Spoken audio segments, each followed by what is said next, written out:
నేను మీ మనోహర్ రెడ్డి సమర్పిస్తున్న ఘంటారావం.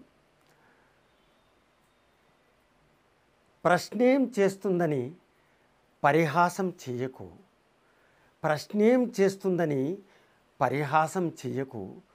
కురుసభలో పాంచాలి ప్రశ్న కురుక్షేత్ర కారణమని మరవకు. ఈ 4 పంక్తుల కవితల యొక్క అంతరార్థం తెలుసుకుందామా? ఎప్పుడే కానీ ఎవరైనా ప్రశ్నించినప్పుడు అతని గొంతు నొక్కాలని ప్రయత్నించవద్దు. ఆ ప్రశ్నకు జవాబు ఇవ్వాలి. ఒక న్యూటన్ తన మనసులో ఒక ప్రశ్న వేసుకున్నాడు. ఆపిల్ పండు కింద పడగానే ఎందుకు ఇలా కింద పడింది? దానికి సమాధానం దొరికింది, భూమికి గురుత్వాకర్షణ శక్తి ఉందని.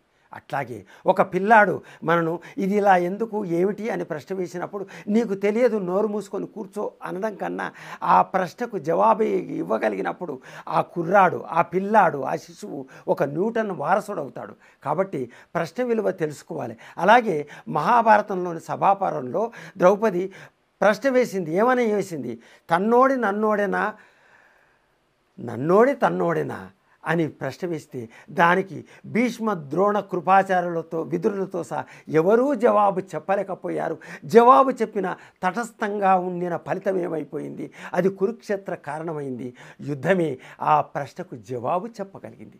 అందుకే ప్రశ్నేం చేస్తుందని పరిహాసం చెయ్యకు. కురుసభలో పంచాలి ప్రశ్న కురుక్షేత్ర కారణమని మరవకు.